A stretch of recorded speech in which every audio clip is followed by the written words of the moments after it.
ಭಾರತದ ಅತ್ಯಂತ ಹಳೆಯ ಪ್ರಾಣಿ ಸಂಗ್ರಹಾಲಯವಾದ ಮೈಸೂರು ಝೂಗೆ ಸಾಮಾನ್ಯವಾಗಿ ಭೇಟಿ ಕೊಡ್ತಾನೆ ಇರ್ತಾರೆ.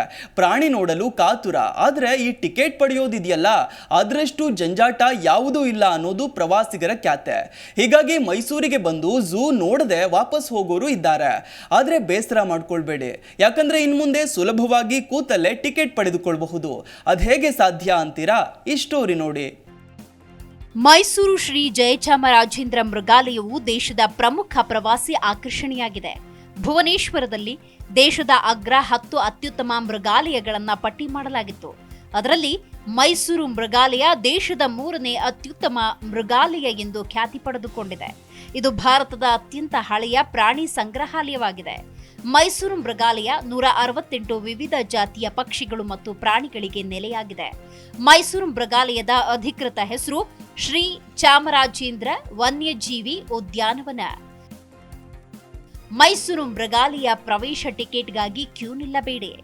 ಮೈಸೂರು ಮೃಗಾಲಯಕ್ಕೆ ಪ್ರಾಣಿ ಪ್ರಿಯರು, ಮಕ್ಕಳಿರುವ ಕುಟುಂಬಗಳು ಹೆಚ್ಚಾಗಿ ಭೇಟಿ ನೀಡ್ತಾನೆ ಇರ್ತಾರೆ. ಇಲ್ಲಿ ಟಿಕೆಟ್ ಇದ್ರೆ ಮಾತ್ರ ಒಳಗೆ ಪ್ರವೇಶಾತಿ. ರಜಾ ದಿನಗಳಲ್ಲಿ ಜನಸಾಗರ ಹೆಚ್ಚಿರುತ್ತೆ. ಇಂತಹ ಸಮಯದಲ್ಲಿ ಪ್ರವಾಸಿಗರು ಗಂಟೆಗಟ್ಟಲೆ ಲೈನಿನಲ್ಲಿ ಕಾಯಬೇಕಾಗತ್ತೆ. ದಿನದ ಪ್ರವಾಸದ ಪಟ್ಟಿಯಲ್ಲಿ ಮೃಗಾಲಯ ವೀಕ್ಷಣೆಗೆ ಟಿಕೆಟ್ ಪಡೆಯೋದಕ್ಕೆ ಹೆಚ್ಚು ಸಮಯ ವ್ಯರ್ಥವಾಗಿ ಹೋಗುತ್ತೆ. ಇಂತಹ ಸಮಸ್ಯೆಗಳನ್ನು ತಪ್ಪಿಸುವುದಕ್ಕೆ ಟಿಕೆಟ್ ಪಡೆಯುವ ಪದ್ಧತಿಗೆ ಅರಣ್ಯ ಇಲಾಖೆ ಡಿಜಿಟಲ್ ಟಚ್ ನೀಡೋದಕ್ಕೆ ಮುಂದಾಗಿದೆ. ಇನ್ನು ಝೂ ಟಿಕೆಟ್ ವಾಟ್ಸ್ಆಪ್ನಲ್ಲೇ ಸಿಗಲಿದೆ.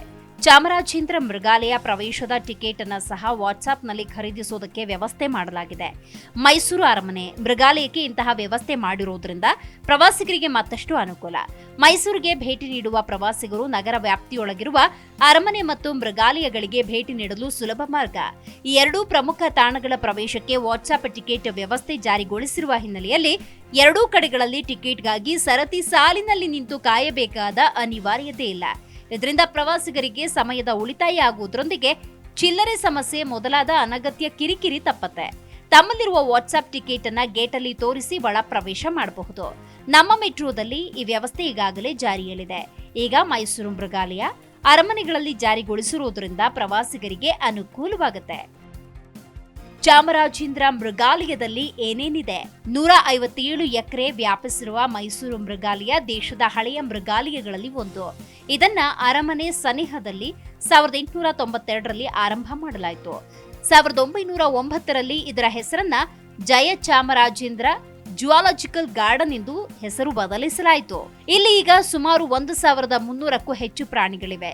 ಬಿಳಿ ಹುಲಿ ಸೇರಿದಂತೆ ಸಿಂಹ, ಜಿರಾಫೆ, ಜಿಬ್ರಾ, ಚಿರತೆಗಳು, ರೈನೋಸ್, ಖಡ್ಗಮೃಗಗಳು, ಪಕ್ಷಿಗಳು, ಆನೆಗಳು, ಹಿಪೋಪೊಟಮಸ್ ಸೇರಿದಂತೆ ಹಲವು ಪ್ರಾಣಿ ಪಕ್ಷಿಗಳನ್ನು ನೋಡಬಹುದು.